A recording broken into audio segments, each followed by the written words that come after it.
Au nom du Père, du Fils et du Saint-Esprit, Amen. Grande joie d'être là avec vous en ce lundi de Pâques. Jésus est vraiment ressuscité. Jésus est vivant. Il est vraiment ressuscité. Il est là avec nous. Et nous sommes à l'octave de Pâques. Pendant toute une semaine, nous célébrons Pâques chaque jour. C'est la même grâce d'hier, aujourd'hui, après-demain, jusqu'au dimanche prochain. Nous célébrons vraiment l'Église. Prend le temps de célébrer une octave, ça veut dire une semaine, pour bien saisir, bien recevoir les grâces de Pâques. Et puis pour bien aussi honorer notre Dieu et notre Seigneur, Jésus-Christ, qui est vraiment ressuscité là avec nous. La première lecture d'aujourd'hui, c'est Actes des Apôtres, chapitre 2, à partir du verset 14. Alors Pierre, debout avec les 11, éleva la voix et leur adressa ces mots. Hommes de Judée, et vous tous qui résidez à Jérusalem, apprenez ceci, prêtez l'oreille à mes paroles. Hommes d'Israël, écoutez ces paroles. Jésus le Nazaréen, cet homme que Dieu a accrédité auprès de vous par les miracles, prodiges et signes, qu'il a opérés par lui au milieu de vous, ainsi que vous le savez vous-même, cet homme qui avait été livré selon le dessein bien arrêté et la préscience de Dieu, vous l'avez pris et fait mourir en le clouant à la croix par la main des impies. Mais Dieu l'a ressuscité, le délivrant des affres de l'Hadès. Aussi bien n'est-il pas possible qu'il fût retenu en son pouvoir, car David dit à son sujet, « Je voyais sans cesse le Seigneur devant moi, car il est à ma droite, pour que je ne vacille pas. Aussi mon cœur s'est-il réjoui, et ma langue a-t-elle jubilé. Ma chair elle-même reposera dans l'espérance, que tu n'abandonneras pas mon âme à l'Hadès, et ne me laisseras pas ton sein voir la corruption. Tu m'as fait connaître des chemins de vie, tu me rempliras de joie en ta présence. Frères, il est permis de vous le dire en toute assurance. Le patriarche David est mort et a été enseveli, et son tombeau est encore aujourd'hui parmi nous. Mais, comme il était prophète, il savait que Dieu lui avait juré par ses mains de faire asseoir sur son trône un descendant de son sang. Il a vu d'avance et annoncé la résurrection du Christ, qui, en effet, n'a pas été abandonné à l'Hadès, et dont la chair n'a pas vu la corruption. Dieu l'a ressuscité, c'est Jésus. Nous en sommes tous témoins. Alors, qu'est-ce qui se passe? Pierre, ici à nouveau dans son discours, Pierre va annoncer que vraiment Jésus de Nazareth, qui avait vécu parmi eux, il est vraiment ressuscité. Vous l'avez tué, vous l'avez crucifié par les mains des impies, mais Dieu l'a délivré, l'a ressuscité, le délivrant des affres de l'Hadès. Jésus, et c'est Pierre en train d'annoncer Jésus crucifié par les mains des méchants, mais que Jésus, Dieu n'a pas laissé son Fils dans la mort, mais Dieu l'a ressuscité, le délivrant des affres de l'Hadès. Et après, qu'est-ce qu'il va dire? Il va annoncer la parole de Dieu. Il va dire, voyez qu'est-ce que la parole de Dieu disait.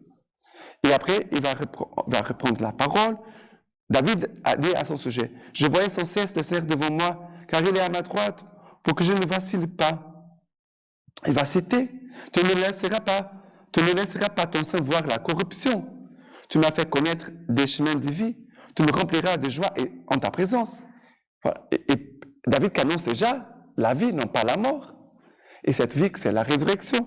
Alors, Pierre, qu'est-ce qu'il fait? Il va dire, le patriarche David est mort et a été enseveli. Ils sont tombés encore aujourd'hui parmi nous.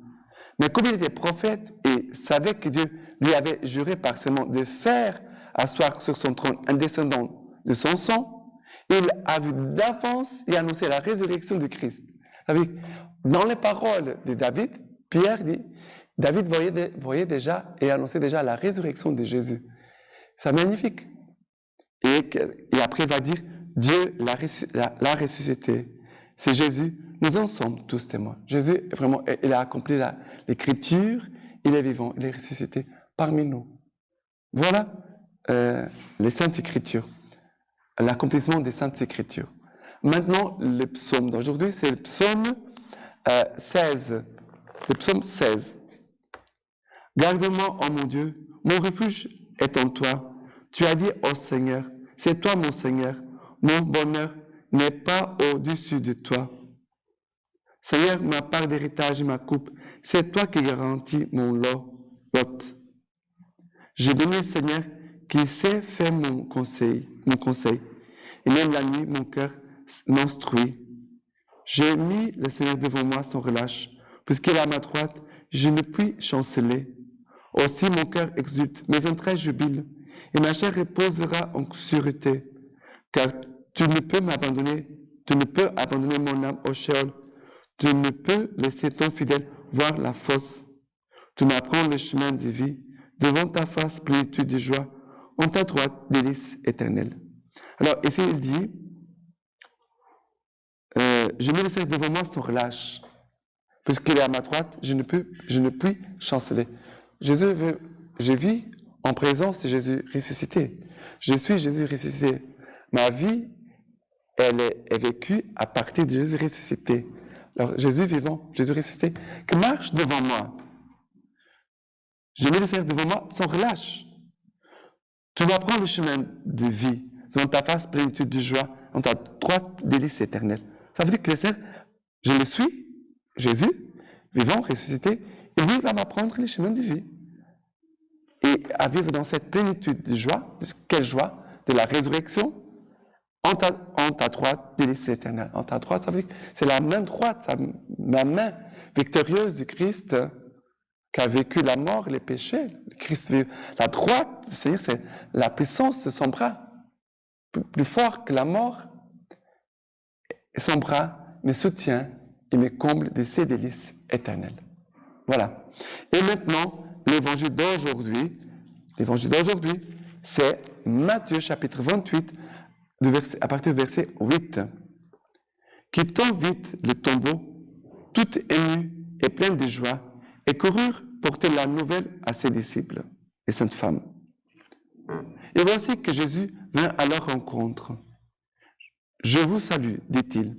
Et elle de s'approcher et d'éteindre ses pieds en se prosternant devant lui. Alors Jésus leur dit, ne craignez point, allez annoncer à mes frères qu'ils doivent partir pour la Galilée, et là ils me verront. Tandis qu'elles s'en allaient, voici que quelques hommes de la garde vinrent en ville rapporter au grand prêtre tout ce qui s'était passé. Ceux-ci tinrent une réunion avec les anciens et, après avoir délibéré, ils donnèrent aux soldats une forte somme d'argent avec cette consigne. Vous direz ceci, ces disciples sont venus de nuit et l'ont dérobé tandis que nous dormions. Que si l'affaire vient aux oreilles du gouverneur, nous nous chargerons de l'amadouer et de vous épargner toute nuit. Les soldats ayant pris l'argent exécutèrent la consigne et cette histoire s'est colportée parmi les Juifs jusqu'à ce jour. On voit ici l'apparition de Jésus aux femmes, aux saintes femmes. Et je dois dire, elle voulait toucher ses pieds, alors Jésus va dire, ne craignez point, allez annoncer à mes frères qu'ils doivent partir pour la Galilée, là ils me verront. La Galilée, c'est où tout est commencé. Ça veut dire que Jésus est en train de dire, revenez au début, comment je suis entré dans votre vie, comment vous m'avez connu, qu'est-ce que j'avais fait pour vous. Jésus est en train de nous inviter à revenir en Galilée, ça veut dire au lieu où nous avons rencontré Jésus pour la première fois. Où Jésus, nous avons écouté ses paroles, nous avons contemplé ses miracles, ses bienfaits dans notre vie. Nous sommes appelés à revenir en Galilée. Et là, Jésus va dire, là, ils me verront. Ça veut dire que Jésus a marqué un rendez-vous avec ses disciples. Jésus a marqué aussi un rendez-vous avec chacun de nous. Et c'est vrai qu'à un moment et à un autre, dans notre vie, nous faisons cette rencontre avec Jésus vivant, Jésus ressuscité. qu'il nous renouvelle nos forces, nous renouvelle l'amour, qu'il renouvelle vraiment les ailes pour le Seigneur, pour son Église, pour toutes les choses saintes, et que nous fasse vraiment suivre Jésus d'un cœur sans partage. Voilà, et nous voyons d'un côté cette grande grâce de la résurrection, mais d'un autre côté, nous voyons les péchés encore qu'à nouveau veut dépasser la grâce de Dieu. Ça veut dire que les soldats sont en train de vivre la corruption. Voilà, un mot qu'on trouve partout dans le monde aujourd'hui, malheureusement. La corruption. Ils reçoivent de l'argent pour mentir. Ils reçoivent de l'argent pour faire des choses qui ne sont pas bien. Nous demandons en ce temps de Pâques la conversion des personnes qui sont laissées corrompre par les péchés pour qu'elles reviennent à la sainteté et qu'elles reviennent vraiment à la résurrection. Maintenant, la lecture patristique d'aujourd'hui, Méliton, évêque de Sardes. Comprenez-les, mes bien-aimés. Le mystère de la Pâque est ancien et nouveau, provisoire et éternel, corruptible et incorruptible, mortel et immortel.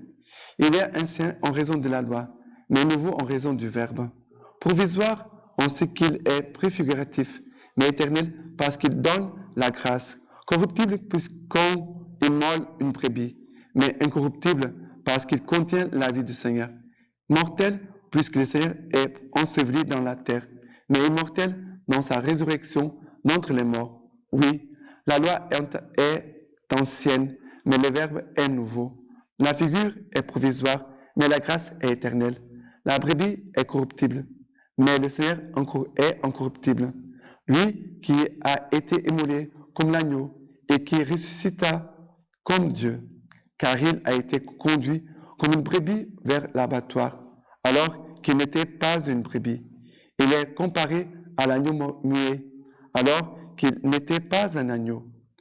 En effet, la figure a passé, la vérité a été réalisée. Dieu a remplacé l'agneau, un homme a remplacé la brebis. Dans cet homme, le Christ qui contient toutes choses. Et c'est donc l'immolation de la brebis et les rites de la Pâque et la lettre de la loi ont abouti au Christ en vue de qui tout arriva dans la loi ancienne et davantage encore dans l'ordre nouveau. Cet ordre nouveau que Jésus veut mettre dans notre cœur pour que nous puissions vivre une vie nouvelle, la vie des ressuscités. Et maintenant, je vous laisse la bénédiction par les mains toutes pures de la Vierge Marie. Que Dieu Tout-Puissant vous bénisse et vous garde, le Père, le Fils et le Saint-Esprit. Amen.